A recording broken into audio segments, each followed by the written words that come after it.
여러분들의 삶에 어떤 고단함이 있더라도 힘든 일이 있더라도 포기하지 말고, 여러분 예수님이 끝난 게 아니라 그러면 아닌 거거든요. 사람들은 다 십자가에 못 박아 죽여놓고 끝났다 그러고 막 세상은 그래요. 그러나 여러분, 하나님이 끝났다고 말하지 않으면 끝나지 않은 줄 믿습니다. 그래서 참 예수님의 이 부활의 메시지를 제가 앞으로 한 7주 정도 이렇게 연속적으로 같이 나누려고 그래요. 참 저는 성경 말씀을 묵상하다가 너무 은혜가 되는 거예요. 이거 혼자 이게 은혜를 누리니까 좀 그런 것도 있어요. 이걸 어떻게 하면 우리 교인들하고 같이 나눌까, 늘 그게 제 고민입니다. 기도 제목입니다. 예수님께서 만약 부활하신 다음에 바로 하나님 나라로 승천해 가셨더라면 어떻게 됐을까? 그걸 생각을 해보는 거예요. 아마 그랬으면은 상당히 참 많은 부분에 있어서 아쉬움이 남지 않았겠나, 그런 생각을 해보게 됩니다. 동시에 예수님께서 부활하시고 무려 부활하신 몸으로 40일 동안, 하루도 아니고 이틀도 아니고 40일 동안 지상에 머무시면서 여러 사람들을 만나시면서 하나님 나라의 마지막 메시지를, 축복의 메시지를, 우리의 마음에 지친 심령들을 위로하고 상처를 치유하고 이렇게 보듬는 이런 사역을 40일 동안 하시고 승천하셨다는 거, 아무리 생각해보다 이거는요, 여러분 예수님이 저와 여러분들을 지극히 사랑하고 계시는 증거인 줄 믿습니다. 이걸 맛보아야 돼요. 예수님 날 정말 사랑하고 있구나, 이걸 맛보아야 돼요. 그래서 오늘은 이제 부활하신 이후 첫 번째 메시지로 예수님께서 부활하시면서 우리에게 주신 축복이 뭐냐, 제자들에게 쏟아부은 축복이 뭐냐, 이 말씀을 함께 나누면서 제자들만의 것이 아닌 오늘 이 시간 예배하는, 그리고 방송을 통해 설교를 청취하는 모든 분들이 부활하신 주님의 축복의 주인공 다 되시기를 주님의 이름으로 축복합니다. 자, 한번 따라해 보시겠습니다. 부활하신 주님의 축복은 평강을 주신 것입니다. 놀라운 축복이에요. 놀라운 축복이에요. 오늘 본문 15절 말씀에 보면, 19절 말씀에 보면, 여러분 예수님이 부활하신 것을 예수님 제자들 중에 눈으로 확인한 사람이 있어요. 그 누굽니까? 베드로. 오늘 이 성경 한 장 전체를 제가 설교하는 거예요. 그리고 요한도 따라가 가지고 무덤이 비어져 있는 걸 눈으로 확인했다니까요. 막달라 마리아는 천사들이 나타나서 예수님 부활했다는 것을 정확하게 일러주었어요. 그리고 제자들한테 가서 이 사실을 명확하게 전해라 그랬거든요. 그런데 이 사실을 전해 들은 제자들이 그날 밤이에요. 예수님 새벽에 부활하시고 그날 밤이에요. 여전히 말입니다.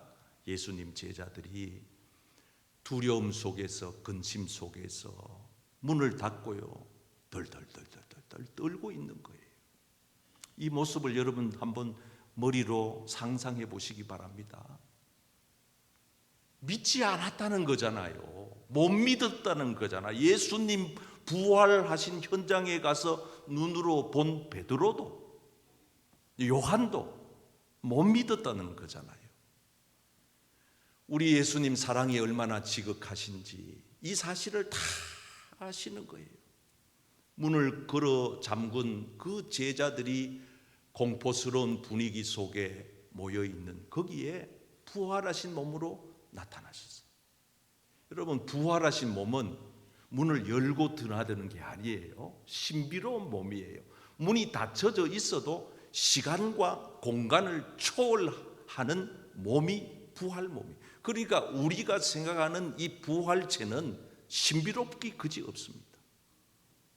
그리고 예수님이 제자들에게 뭐라고 말씀하시느냐? 2번이나 연거푸 반복해서 하시는 말씀이 너희에게, 한번 따라 하실까요? 너희에게 평강이 있을지어다. 저는 오늘 여러분들에게 평강이 있기를 축복합니다. 그걸 2번씩이나 반복해서 제자들한테 말씀하시고는요, 끝난 게 아니에요. 손에 못자국을 제자들한테 보여줘요. 옆구리에 장자국을 보여줘요. 무슨 말씀이에요? 제자들이 의심쩍어 하니까, 아직까지 믿음이 불확실하니까, 아니 믿음이 미숙하니까 예수님께서 확증해 주시는 모습이에요. 얼마나 예수님이 제자들을 사랑하셨으면. 여러분, 그러고 나니까 제자들이 드디어 굳어졌던 얼굴이 펴지는 거예요. 두려움 속에서 떨고 근심 속에 머물렀던 제자들의 마음이 기쁨이 물밀듯 밀려오기 시작하는 거예요. 그래서 주님이 부활하신 이후에 제자들에게 주신 첫 번째 축복이 평강인데, 이 평강의 복과 더불어 따라오는 복이 1+1이에요. 기쁨이에요. 여러분, 주님 주시는 평강이 우리 마음에 임하면 기쁨이 솟아나는 줄 믿습니다. 놀라운 사실이에요. 저는 이 말씀을 묵상하다가 내가 그 현장으로 가서 한번 앉아 있어 봤어요. 곰곰이 묵상을 해봤어요. 예수님 참 너무 고마우시다. 정말 대단하시다. 나 같으면 한마디쯤은 하고 넘어갈 것 같은데, 야들아, 아니 너들이 어떻게 그렇게 믿음이 부족하냐, 이렇게 한 말씀 정도는 하실 법도 한데, 아니면은 이런 말 있잖아요. 아니 너들이 날 다 버리고 다 배신하고 다 도망갔지. 베드로 너는 나 3번 부인했지. 이렇게 말씀을 하실 만도 한데 안 해요. 말씀 안 하세요. 제자들 탓하지 않으세요. 꾸짖지 않으세요. 또 가르치려 하지 않으세요. 여러분, 저와 여러분들이 믿고 있는 예수님은 사랑이 많으신 분입니다. 오해하지 마세요. 여러분, 예수님을 나쁜 분으로 둔갑시키지 마세요. 한없이 좋으신 분이 저와 여러분들이 믿고 있는 예수님이신 줄 믿습니다. 다 아시면서도 말 안 해요. 그냥 마음을 추슬러줘요. 이 상황 속에서 한 번도 겪어보지 못한 이런 엄중한 상황 속에서 얼마나 제자들의 마음이 당황스러울까, 얼마나 불안할까. 자기들도 잡혀 들어가서 십자가에 못 박혀 제2의 예수가 되고 3의 예수가 되어 죽지는 않을까 하는 그런 염려, 자기들에게 피해가 올까 싶어 문 걸어 잠가놓고 벌벌 떨고 있는 제자들의 마음을 100,000번 헤아리고 이해하시면서 너그럽게 보듬어 싸매주시는, 걱정하지 말라고, 염려하지 말라고, 쫄지 말라고, 두려워하지 말라고.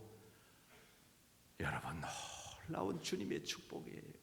그래서 바울은 나중에 이 사실을 깨닫고 그리스도인들이 하나님이 주시는 평강이 그 마음을 주장하게 해야 한다라고 얘기합니다. 왜? 그걸 위해 우리는 부름을 받았다는 거예요. 예수 믿는다는 거 특별한 특권입니다. 어떤 특권입니까? 여러분들의 마음을 주님이 주신 평강이 다스리게 하시기를 축복합니다. 우리 마음이 참 중요해요. 뭐가 다스리느냐? 정욕이 다스리면 그 사람은 정욕자가 됩니다. 타락해요.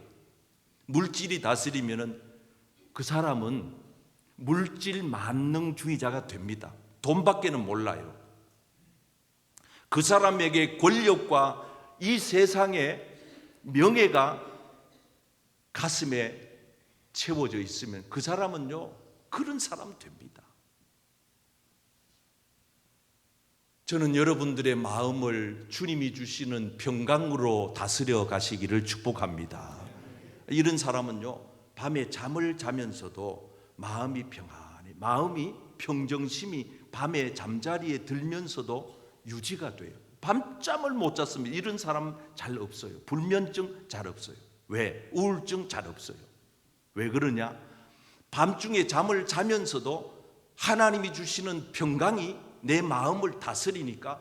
그래서 시편 기자는 이 사실을 깨닫고 우리 성경보다가 더 구체적으로 표현하기를, 하나님이 사랑하시는 사람들에게는 그가 밤에 잠을 자는 동안에도 복을 내리신다. 아멘. 저는 오늘 이 예배 가운데 오신 우리 성도 여러분 한 분 한 분에게 여러분 밤에 단잠을 주무실 때에도 하나님이 여러분들에게 복을 주시기를 축복합니다. 여러분들은 밤에 편안히 주무시더라도 하나님은 여러분들을 위하여 선한 일을 행하시기를 축복합니다. 이상하잖아요. 저 사람은 뭐 별것도 없는데 아니 저렇게 얼굴이 환하고 밝아? 무슨 세상에 다 가진 사람처럼 편히 살아? 당신의 비결이 무엇입니까? 라고 가서 한번 물어보십시오. 다들 그렇게 얘기합니다. 이거는 하나님이 위에서 주시는 평안이기 때문에, 이거는 세상 것과는 비교가 안 되는, 그래서 예수님이 승천하시면서 또 한 번 제자들에게 축복의 메시지를 쏟아붓습니다. 내가 너희에게 주는 평안은 세상이 주는 것과 같지 않다. 내가 너희에게 말한다. 근심하지 마라. 쫄지 마라. 두려워하지 마라. 내가 너희에게 평안을 주노라. 아멘. 여러분, 그래서 여러분들의 삶의 자리마다 하나님이 주시는 평안이 차고 넘쳐나시기를 축복합니다. 여러분들이 남의 집에 들어가면 그 집이 평안해지기를 바랍니다. 여러분들의 집으로 들어가면 여러분 집이 평안해지기를 축복합니다. 여러분들이 우리 교회에서 신앙생활하는 동안에 하나님이 주시는 평안이 넘치시기를 축복합니다. 마음이 평안해야 일도 손에 잡히고 자녀 양육도 잘 되고 사업도 잘 되고 신앙생활도 기쁨과 감사와 행복이 출렁이고, 여러분 삶 속에 주님의 평강, 부활하신 주님이 우리에게 주신 평강이 가득 차기를 축복합니다.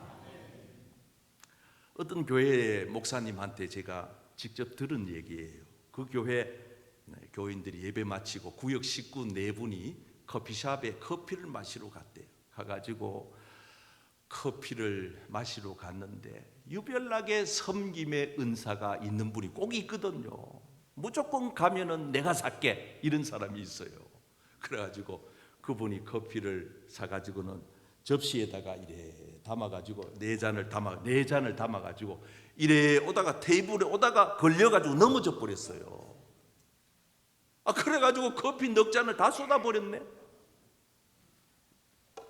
커피가 다 쏟아졌다니까요. 이거는 상황이에요, 상황. 근데 보세요, 4사람이 어떻게 이렇게 다를까요? 한 사람, 예언자의 은사를 받은 사람, 내 그럴 줄 알았다. 그래. 꼭 이런 사람이 있습니다. 누가 모릅니까? 커피는 쏟겼다니까요. 꼭 그 말씀을 하셔야 되겠습니까? 2번째 사람, 아이고 안 그래도 덜렁대고 칠칠 맞더니 니는 영 그러네. 내가 아마 커피 들고 올 때부터 내가 알아봤다. 눈을 어디다 두고 있노? 이러면서 지적하고 막 나무래고 책망하고 야단치는 유형, 선지자 유형이에요. 예수님 유형 궁금하시죠? 한 사람이 걸레를 퍼뜩 들고 오면서 쓰러진 커피를 닦아내고 이 사람한테, 쏟은 사람한테 아이고 다친 데는 없어요. 된 데는 없나?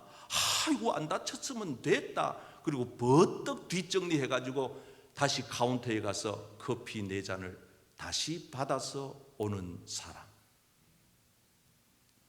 이런 사람을 예수님 유형이라 그래요. 여러분들은 어떻게 인생을 살아가고 계십니까? 이미 커피는 쏟아졌습니다. 우리 예수님 이미 베드로 3번 부인했습니다. 이미 제자들 뿔뿔이 다 흩어졌습니다. 이미 제자들 문 닫아 걸고 두려움에 떨고 있습니다. 다 아십니다. 필요한 게 뭘까요? 너들 왜 그렇게 믿음이 적어? 언제 되면 철들래? 그러고도 내 제자라고 할 수 있나? 이거는 상당히 율법적인, 자칫 잘못하면 샤머니즘으로 빠지는 잘못된 신앙 행태가 됩니다. 자기도 기쁘지 않고 남도 죽이는 아주 바리새인 사두개인처럼 그런 신자가 됩니다. 여러분, 이 미국의 유명한 파커라고 하는 목사님이 설교를 다 하시고 마지막 마무리를 하시면서 저같이 이제 결단송을 하시는데, 그날따라 이분이 자기가 은혜 받은 곡으로 하나를 만들어가지고, 이분이 50년 동안 목회를 하신 분인데 찬송가를 한 200여 편을 만드셨대요. 그래 자기가 직접 지어가지고 찬송가를 만들어서 부른 거예요. 우리 찬송가에 나와 있어요. 211장이에요. 마리아에 대한 설교를 하고 이 찬양을 했는데, 이 찬양 가사 3절 가사에 보면은 두려운 마음에는 소망을 주고. 왜 두렵습니까? 소망 없기 때문에. 왜 절망합니까? 왜 근심과 염려? 그래서 교회 와도 기쁨이 없고, 일을 해도 재미가 없고, 가정생활, 자녀들 양육, 무슨 공부, 뭘 해도 마음에 기쁨이 없다, 소망이 없다. 상당히 문제가 있는 거 아니겠어요? 나도 슬프지만 여러분, 슬픔에 쌓인 사람들이 처처에 깔려 있습니다. 위로해 줘 보세요. 나도 슬프면서, 나도 가난하면서, 나도 병들었으면서 남을 잘되게 하려고 하다 보면요, 어느 순간 내 병이 나와버려. 할렐루야. 내 병이 나와버려. 내가 기쁨이 와버려요. 세상에 길 잃은 사람들이 얼마나 많아요. 길 잃었다고 탓할 겁니까? 꾸짖을 겁니까? 나무랄 겁니까? 책망할 겁니까? 가르칠 겁니까? 가르치지 마요. 내 자신도 못하면서. 나는 이 세상에 가장 힘든 관리자가 내 자신이라고 생각해요. 날도 제대로 관리 못하면서 어떻게 남을 관리해요? 나는 여러분들에게 설교하러 설 때마다 부끄럽습니다. 나는 여러분 가르치려고 하지 않아요. 날도 제대로 못 가르치면서 무슨 이 많은 성도들을 가르쳐요. 주님이 할 뿐이죠. 그냥 주님 앞에 순종할 뿐이에요. 친절하게 하세요. 너그럽게 하세요. 그냥 눈 감으세요. 끌어안으세요. 용서하세요. 보듬으세요. 이게 우리가 할 일이에요. 우리 마지막 인생의 항온이 금방 깃듭니다. 금방 와요. 세월 금방 갑니다. 언제까지 우리 이렇게 살다 끝낼 겁니까? 아니에요. 이 땅의 수고가 끝날 때가 반드시 옵니다. 그럴 때 우리 마음이 평안해야지. 오늘 밤에 평안히 잠자다가 내일 아침에 눈 떴는데 내 삶의 수완을 다하고 딱 눈을 평안하게 잠을 자고 눈을 딱 떴는데 그게 천국이다. 얼마나 기가 막힌 축복이에요. 인생의 황혼이 깃들어서 이 땅의 수고가 끝날 때에 주님을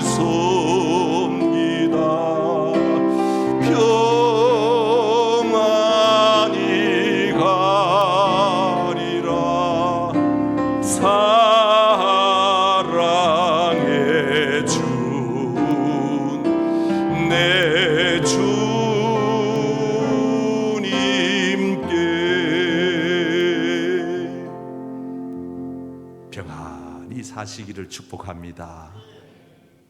평안히 살다가 평안한 중에 주님 품에 안기는 우리 모든 성도님들 되시기를 축복합니다.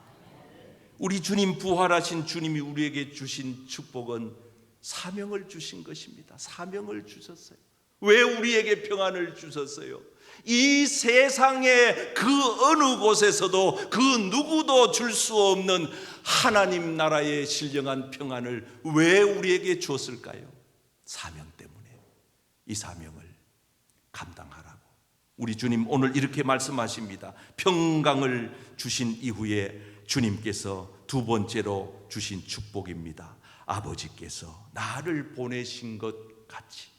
예수님은 그냥 어쩌다가 우연히 이 땅에 오신 분이 아니라는 거예요. 하나님의 구원의 계획표 속에 하나님의 뜻대로 보냄을 받았다, 이 뜻이. 하나님의 그 거룩한 사명을 부여받고 이 땅에 오셔서 그 거룩한 사명을 완수, 임무를 완료하시고 이제 하늘나라로 가시기 직전 제자들에게 말씀하십니다. 오늘 우리에게 말씀하십니다. 나도 너희를 세상으로 보낸다. 나도 너희를 보낸다.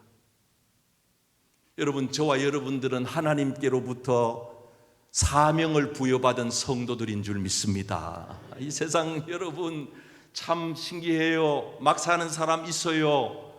왜 사는지 모르고 살아요. 되는 대로 사는 사람 많아요. 어디로부터 와서 왜 사는지, 그리고 어디로 갈지를 몰라 방황하는 이들이 많아요. 저렇게 유명한 앵커가 왜 인천대교에서 뛰어내립니까? 유명한 배우들이, 가수들이 왜 스스로 극단적인 선택을 합니까? 자기 자신에게 주어진 사명이 뭔지 모르고 사는 인생은 결국 끝에 가면 절망이에요. 우리 주님 예수님께서 부활 승천하시기 전에 제자들에게 당부합니다. 이때도 당부했지만 또 승천하기 전에 마태복음 28장에 또 당부합니다. 너희는 가라는 거예요. 어디로? 세상으로. 우리는 교회로 오는 것만 중요시하는데 그러지 마세요, 여러분. 오는 것도 소중하지만 가는 건 더 중요합니다. 여러분들이 갈 곳 세상입니다. 가서 살아낼 곳 세상입니다. 가서 예수 복음을, 그리스도의 십자가의 피 묻은 복음을 증거해서 소망 없는 자들에게 소망을 주고 절망 가운데 있는 자들에게 희망을 주며 낙담 속에, 염려 속에, 근심 속에, 걱정 속에 쌓여 사는 사람들에게 하나님 나라의 신령한 평강을 가서 전해줘야 할 사명이 저와 여러분들에게 있는 줄 믿습니다. 이 사명을 망각하면 안 돼요. 바울은 뒤늦게 이 사명을 깨달았습니다. 주 예수께서 내게 주신 사명을 깨달았다. 그게 뭔고 하니 주 예수님의 은혜의 복음, 십자가의 은혜의 복음, 죽은 자를 살리는, 죄 사함 받는 신비로운 복음, 하늘나라 영생을 바라보게 하는, 영생의 눈을 뜨게 하는 복음, 이 복음을 전하는 것이 내 사명인 줄 알았다. 그래서 나는 이 사명 위하여 살기 원하여 나는 내 생명조차도 아끼지 않았다. 그래서 그는 가난도 사명으로 뛰어넘었습니다. 질병도 사명으로 뛰어넘었습니다. 억울함도 사명으로 뛰어넘었습니다. 어떤 세상의 저항도, 핍박도, 고난도 그는 기꺼이 이 사명을 수행하기 위하여 그는 묵묵히 지고 갔던 겁니다. 사랑하는 성도 여러분, 저와 여러분들에게도 주님이 주신 사명이 있어요. 우리 교회 주신 비전이 있어요. 12절 말씀 읽어보겠습니다. 이는 시작. 이는 성도를 온전하게 하여 봉사의 일을 하게 하며 그리스도의 몸을 세우려 하십니다. 여러분, 저와 여러분들에게 하나님이 당부하신 이 거룩한 사명, 땅 끝까지 주의 복음을 증거하고 세상에 나가서 죽어가는 많은 사람, 지친 심령들을 일으켜 세우고 희망 없는 사람들에게 희망을 주는, 사람을 살리고 세우는 그런 저와 여러분 되기를 주님의 이름으로 축복합니다. 여러분, 이 사명을 우리가 어떻게 우리 재주로 감당하겠어요? 우리는 우리 힘으로, 우리 재주로, 우리 능력으로 안 됩니다. 그걸 일찍이 주님은 아신 거예요. 그래서 주님이 부활하신 주님이 우리한테 마지막으로 주신 축복이 뭔지 아세요? 한번 따라 하실까요? 성령을 주신 것입니다. 예수님은 이 말씀을 다 하신 후에 이렇게 말했습니다. 숨을 내쉬면서 말씀하셨습니다. 여러분, 이 대목에서 아멘 하시기 바랍니다. 성령을 받으라. 성령을 받으라. 저와 여러분들은 성령 받고 이 자리에 온 줄 믿습니다. 예수님 제자들 겁쟁인데요. 걸핏하면 누가 자리가 높으냐고 다투는데요. 시기 질투, 욕심, 욕망, 세상의 야욕, 그런 째째한 제자들인데요. 그 제자들 가지고는 하나님 나라 건설 못합니다. 그래서 성령님을 주신 거예요. 베드로도 성령 받았습니다. 요한도 성령 받았습니다. 빌립도 성령 받았습니다. 스데반 집사님도 성령 받았습니다. 성령을 받으니 환경을 뛰어넘는 능력이 임한 것입니다. 성령을 받으니 사람이 하는 것이 아니라 하나님이 하시는 기적을 보여주시는 것입니다. 어떻게 그 무식한 베드로가 설교 한 번 한다고 3,000명 5,000명이 회개하고 돌았어요. 그것도 세례 받은 사람만, 그것도 장정만. 여러분, 그거는 금방 생각해 보세요. 상식적으로. 그건 베드로가 한 게 아니네. 답을 아셔야 돼요. 누가 한 겁니까? 여러분, 성령님이 하신 겁니다. 교회 부흥 누가 하는 겁니까? 목사님이 탁월한 능력 있는, 이 세상에서, 이 지구촌에서 가장 훌륭한 목사님을 이 교회에다가 모셔다 놓으면 교회가 달라질 거야. 착각입니다. 그런 분들이 뭐 몇 분 있을 수도 있지만은 그 착각이라고 내가 알려드려요. 어떤 사람도 사람이 하는 게 아니에요. 여러분, 성령님이 하시면 하는 겁니다. 성령님이. 그래서 성령이 우리에게 권능을 주시는 거예요. 성령님이 오시면 우리가 내가 생각지도 못한 능력이 나타나요. 권능을 하나님이 주시고 그 권능을 받은 사람들이 1장 8절에 땅끝으로 가서 그리스도의 증인, 나의 증인이 되는 게 아니고, 내 자랑하는 게 아니고, 내 능력을 과시하는 게 아니고, 여러분, 그래서 예수의 증인이 되는, 저와 여러분들이 성령의 능력을 받고 살아가시기를 축복합니다. 날마다 성령 충만을 우리는 간구해. 술 취하지 마라. 왜? 술 충만하면 어떤 말이 있습니까? 여기 성경에 나와 있잖아요. 술이 충만한 사람은 술사람이 되는 겁니다. 술이 말하게 하는 데 따라서 말하고 술이 행동하게 하는 대로 이성을 잃어버려요. 술이 그 사람을 지배하면 그 사람은 술의 지배자 되고 맙니다. 그러나 성령이 충만한 사람, 성령이 안에 와서 지배하는 사람, 성령이 다스리는 사람은 성령님이 말하게 하심을 따라 말하고, 성령님이 행동하게 하는 것에 따라서 행동하고, 성령님이 이끄시는 대로 따라가고, 성령님의 역사에 하나님의 거룩한 도구로 쓰임을 받게 될 줄 믿습니다. 저는 여러분들이 성령 충만하시기를 축복합니다. 이미 성령님이 우리 안에 와 계셔요. 성경은 우리 이렇게 말합니다. 하나님의 성령이 너희 안에 계시는 것을 왜 모르느냐? 아니, 우리 집에 손님이 와서 거실에 앉아 있는데 왜 없다고 부인하나 이 말이에요.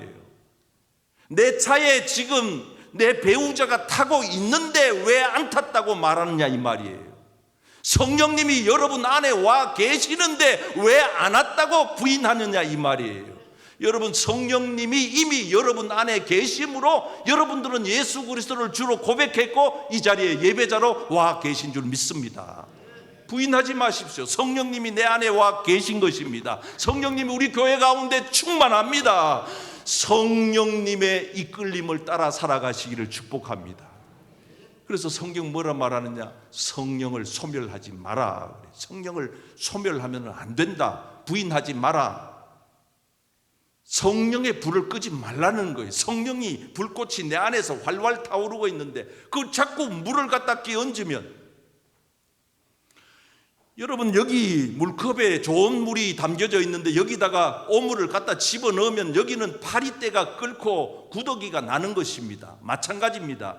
우리의 심령 안에 성령님이 팔팔 불타고 있는데 여러분 갖다가 물을 갖다가 끼얹어 보십시오. 꺼버리고 그러면은 여러분 성령의 사람 안 되는 겁니다. 주일날 교회 와서 반짝하고 한 주간 동안 살아가는 삶 속에서는 불 꺼진 상태로 살다 보니 세상에서 이리 치고 저리 치고 악한 원수막이 와서 공격하고 도구 삼아가지고 나쁜 짓 하게 하고, 그래서 성령을 소멸치 말라고 하는 말씀 다음에 뭐가 나오느냐? 항상 좋은 것을 취하고 좋은 걸 담아야 돼. 거룩한 것을 담고 의로운 것을 담고 하나님이 기뻐할 것을 담고 우리 가족이 살게 담고 내 생활에 유익한 걸 담고 미래지향적인 생각을 담고, 여러분 그 다음 절에 뭐라고 말하고 있는지 아세요? 악한 것은, 더러운 것은, 거짓된 것은, 사탄 마귀가 좋아하는 것은 어떤 모양이라도 다 버리시기를 축복합니다. 그래서 사람의 생각과 마음이 참 중요해요. 거룩한 생각, 은혜로운 마음가짐, 이게 중요해요. 날마다 더러운 생각하고 남을 미워하는 미움이 가득 차 있고, 그 사람은 눈빛부터가 미움의 레이저 강선이 나가게 돼 있는 겁니다. 사랑의 은사가 가득 채워진 사람은 눈빛 하나만 봐도 사랑이 줄줄 흘러 넘치고, 손 마디마디, 발끝 마디마디, 행동 하나하나, 말끝 한마디 한마디가 사랑이 묻어나지. 왜? 그 사람 마음에 사랑이 가득 채워지면 하나님께서는 그렇게 이끄시고 사용하는 줄 믿습니다. 고린도전서 3장 17절에 하나님의 성전을 더럽히지 마라. 하나님의 성전을 더럽히면 하나님이 그 사람을 멸하시리라. 하나님의 성전은 거룩하니 너희도 그러하니라. 하나님의 성전, 우리는 다 부족하지만 하나님의 성령께서 우리 안에 와 계심으로 저와 여러분들은 하나님의 거룩한 성전이 되어진 줄 믿습니다. 여러분 스스로를 학대하지 마십시오. 여러분 스스로를 짓밟지 마십시오. 여러분 스스로를 평가절하하지 마십시오. 천대하지 마십시오. 어떤 사람들은 자기 자신을 너무 학대합니다. 너무 비참하게 만듭니다. 예수님을 믿는다고 말하는데 전혀 복음적이지 않습니다. 전혀 부활하신 주님을 만난 것 같지 않습니다. 왜? 그 사람의 삶의 모양을 보면 그렇습니다. 여러분 스스로를 무한히 칭찬하고 무한히 지지하고 무한히 축복하고 무한히 사랑하고 무한히 용서하고 무한히 너그럽게 대해 주시기를 축복합니다. 뭘 나를 사랑해요? 자기 자신도 사랑 못하면서 나부터 사랑하란 말이죠.